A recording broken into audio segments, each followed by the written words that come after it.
Assalamualaikum warahmatullahi wabarakatuh. Alhamdulillah, kita masih diberikan kesempatan untuk bertemu bulan yang sangat mulia, bulan Ramadan kali ini. Dan semoga kita termasuk orang-orang yang mendapatkan keberuntungan atas keutamaan yang ada pada bulan Ramadan ini. Pemirsa yang dirahmati Allah, puasa seperti yang sudah diwajibkan kepada kita semuanya di dalam Al-Quran. Kita tahu Allah mensyariatkan kepada kita puasa di ayatnya yang sudah sangat masyhur. Ya ayyuhalladzina amanu kutiba alaikumussyam kama kutiba alal ladzina min qablikum la'allakum tattaqun. Kita sebagai orang yang beriman diwajibkan untuk melaksanakan ibadah puasa sebagaimana yang diwajibkan, disyariatkan juga oleh Allah Subhanahu wa taala atas umat-umat yang terdahulu. Untuk apa? Kata Allah, la'allakum tattaqun, agar kita semuanya menjadi orang-orang yang bertakwa. Kenapa kita harus bertakwa? Takwa ini merupakan madarus sa'adah fid dunya wal akhirah. Merupakan poros utama. Takwa adalah poros utama yang paling tinggi untuk kita mendapatkan kebahagiaan di dunia dan juga di akhirat.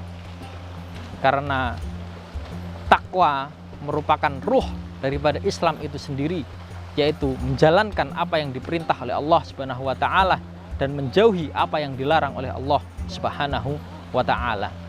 Maka diwajibkan bagi kita puasa supaya menjadi orang-orang yang bertakwa.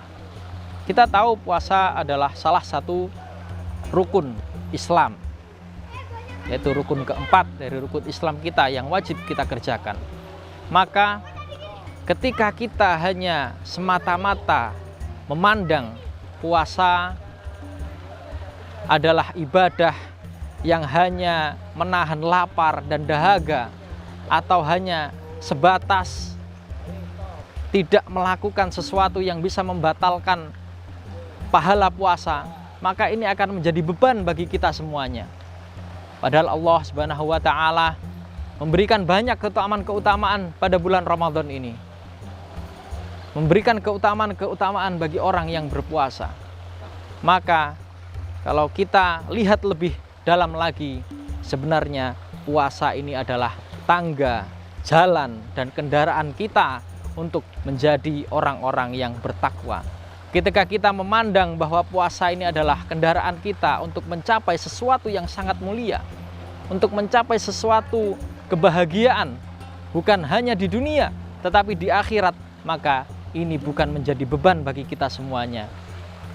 Puasa akan menjadi sesuatu yang sangat membahagiakan karena kita akan diberikan oleh Allah Subhanahu wa taala kemurahan yang luar biasa bagi orang-orang yang berpuasa.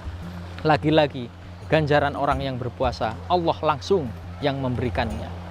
Begitu juga ketika kita memandang sholat hanya sebatas rutinitas belaka, rangkaian rutinitas yang memakan waktu 5, 10 hingga 15 menit yang dikerjakan 5 kali sehari dalam sehari semalam, ini merupakan satu beban bagi kita semuanya. Jika kita memandang sholat hanya akan mengganggu aktivitas kita, ketika kita sedang bekerja, kita disuruh sholat. Kita sedang asik-asik tidur, kita disuruh bangun untuk sholat. Tetapi kalau kita memandang bahwa sholat merupakan satu wasilah untuk bertemu dengan Allah Subhanahu wa taala, mendapatkan kemuliaan oleh Allah Subhanahu wa taala, maka kita akan sangat mudah dalam menjalankannya. Maka janganlah memandang setiap perintah dari Allah Subhanahu wa taala hanya dari satu sisi, tetapi kita harus lihat dari segala aspeknya. Salat merupakan mi'rajul mukminin, yaitu tangga kita untuk menghadap Allah Subhanahu wa taala. Salat adalah pelebur dosa kita. Begitu juga puasa, pelebur dosa kita. Kalau kita memahami sesuatu ini, pastilah kita bisa menjadi muslim yang lebih baik, sehingga kita dalam menjalankan perintah Allah Subhanahu wa taala tidak hanya sekedar melihat secara zahir, tapi secara batin, bahwa pada puasa ini banyak keberkahan-keberkahan, kebaikan-kebaikan yang bisa kita dapatkan. Man shoma ramadhana imanan wahtisaban ghufira lahu ma taqaddama min dzambi. Barang siapa yang berpuasa hanya mengharapkan ridha Allah Subhanahu wa taala, maka dia akan diampuni dosa-dosanya yang telah berlalu. Maka semoga kita termasuk orang yang mendapatkan kebaikan-kebaikan dari Allah Subhanahu wa taala, bukan termasuk orang yang tertutup dari kebaikan-kebaikan dari Allah Subhanahu wa taala. Wal afu minkum. Wassalamualaikum warahmatullahi wabarakatuh.